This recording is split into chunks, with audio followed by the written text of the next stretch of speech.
Hello दोस्तों, स्वागत है आपका हमारे YouTube चैनल पे। तो गाइस, मैं हूं आपका दोस्त और होस्ट कृष्ण कुमार। आ चुका हूं फिर से एक और नई स्टोरी लेके। हाँ, स्टोरी शुरू करने से पहले अगर आप हमारे चैनल पे नए हैं, सबसे पहले सब्सक्राइब का बटन दबा लें और बेल आइकन को जरूर प्रेस कर लें।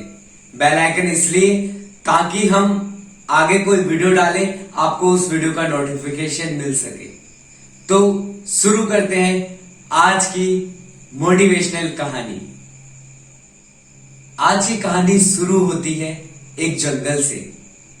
एक जंगल में एक आदमी अपने एक छोटे से बच्चे के साथ जंगल से गुजर रहा होता है और रास्ते में चलते चलते जंगल के रास्ते में उसके छोटे बेटे को प्यास लगती है। छोटा बेटा अपने पिता से बोलता है, पापा मुझे प्यास लगी है, मुझे पानी चाहिए। तो पिता चिंतित होते हैं और सोचते हैं इस जंगल में मुझे पानी कहां मिलेगा। तो उसके पिता अपनी नजर इधर से उधर घुमाते हैं और अचानक उन्हें दिखता है सामने एक नदी। वो खुश होते हैं और अपने छोटे बच्चे से बोलते हैं, जाओ आप नदी में जाकर पानी पी आओ। अब वो छोटा बच्चा होता है, वो पिता के कहने के अनुसार नदी की ओर बढ़ता है और पिताजी उसके पीछे पीछे चल रहे होते हैं। अब छोटा बच्चा जैसे ही पानी पीने के लिए नदी में हाथ डालता है, अचानक उस छोटे बच्चे का पैर फिसल जाता है और वो नदी में चला जाता है। नदी में डूबने से उसकी मौत हो जाती है और उसके पिता वो इतना रोते हैं, वो एक वियोग में चले जाते हैं। अपने पुत्र की मृत्यु के ऊपर उनको बहुत दुख होता है। वो बहुत टूट जाते हैं कि मेरा छोटा बेटा पानी पीने की वजह से डूबकर मर गया। वो आदमी बहुत दुखी होता है और जोर जोर से रोने लगता है, विलाप करने लगता है। उसकी जोर जोर से रोने की आवाज सुनकर पास ही के जंगल से एक शेर और गिद्ध और उसी नदी से एक कछुआ वहां पर आ जाते हैं और उसके दुख में शामिल होते हैं और उसे समझाने लगते हैं कि आप मत रो, क्योंकि आपका पुत्र तो मर चुका है और इसमें आपकी कोई गलती नहीं। नियति ने इसकी उम्र ही इतनी लिखी होगी और इसकी मौत आज इस नदी में डूबने से लिखी होगी, तो शायद आपका पुत्र इसी वजह से मरा है। तो आप अपने आप को दोषी मत समझो। वो आदमी अपने दुख को बड़ी मुश्किल से सहन करता है।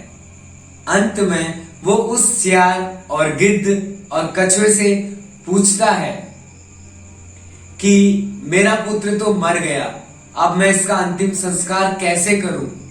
इतना ही सुनकर तीनों अपनी अपनी सलाह देने लगते हैं। शेर अपने मुंह का लार अंदर समेटते हुए बोलता है, अरे आपका पुत्र इस जंगल में मरा है।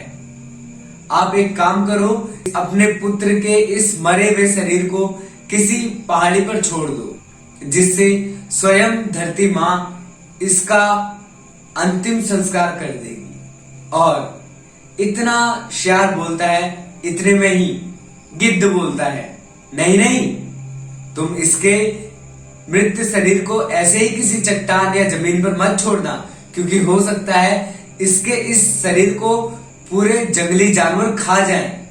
मेरी बात मानो, आप इसके शरीर को एक ऊंचे से पेड़ में रख दो, जिससे स्वयं सूर्य देव इसके शरीर को अग्नि में भस्म करके इसको अपने में शामिल कर ले और इसकी आत्मा को शांति मिल जाए और इसका अंतिम संस्कार हो जाएगा। अब अपनी खुशी छुपाते हुए कछुआ भी बोलता है कि नहीं नहीं, अगर आप जमीन में रखोगे उसको जंगली जानवर खा जाएंगे। अगर आप इसको किसी ऊंचे पेड़ पर रखेंगे इसके शरीर को, तो वहां भी चील कव्वे ये लोग नोच नोच कर आपके पुत्र के शरीर को खा जाएंगे। तो एक काम करो, आप इसके मृत शरीर को इसी नदी में बहा दो। आखिरकार आपका पुत्र मरा ही इस नदी में है, तो क्यों ना आप गंगा मैया को स्वयं समर्पित कर दो। गंगा मैया इसके शरीर को अपने में समाहित कर लेगी, इसको शांति मिल जाएगी।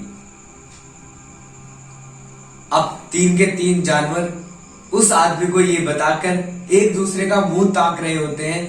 तभी वो आदमी अपना विवेक ना खोकर सोचता है और बहुत सोचने के बाद उसे सब कुछ पता लग जाता है कि आखिर ये जानवर उसे ये राय क्यों दे रहे हैं। और तभी वो आदमी बोलता है कि आप लोग कितने मतलबी हो, आपको सिर्फ अपने भोजन की पड़ी है, आप लोग यहां मेरा दुख बांटने या मुझे समझाने नहीं आए हो, अर्थात आप लोग अपने शिकार के लिए आए हो। ये शेर चाहता है मैं अपने पुत्र के शरीर को किसी पत्थर पे या चट्टान पर रख दूं, जहां ये उसके शरीर को आराम से अपनी दावत बना पाए। और गिद्ध तो इतना सेल्फिश है कि ये चाहता है मैं इसको किसी ऊंचे पेड़ पर रख दूं, ताकि ये गिद्ध इसके अकेले में मजे ले सके। और बात रही कछुए की, कछुआ तो बिना मेहनत के सब कुछ खाना चाहता है। ये तो सोचता है कि मैं अपने पुत्र को नदी में डाल दूं और ये सियार भी ना खा पाए और गिद्ध भी ना खा पाए, और मैं अकेले जब मेरा मन करे मैं इसके शरीर को नोच नोच कर खा जाऊं। और वो अंत में बोलता है मैं अपने पुत्र को अपने साथ ले जाऊंगा और इसका अंतिम संस्कार स्वयं करूंगा।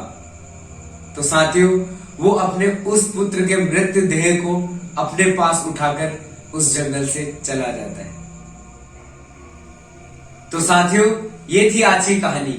आशा करता हूं आपको जरूर पसंद आई होगी। और हाँ, इस कहानी का उद्देश्य ये है कि अगर आप किसी से सलाह लेते हैं तो सोच समझ कर लीजिए। अगर कोई व्यक्ति आपको कोई भी सलाह देता है तो अपना विवेक का यूज जरूर करें, क्योंकि ये एक कॉम्पिटिटिव जमाना है जिसमें सामने वाला इंसान सदैव अपना ही प्रॉफिट पाने की सोचता है। तो साथियों, इस कहानी का मतलब यही था, जैसे वो शेर, गिद्ध और कछुआ उस इंसान के दुख को ना समझकर अपने मतलब के लिए उस इंसान के दुख में शामिल हुए। तो इसी तरह आज की दुनिया में होता है कि लोग आपको कोई सलाह देते हैं और उसमें उनका ही कहीं ना कहीं प्रॉफिट छुपा होता है। तो साथियों, अपना विवेक ना खोइए।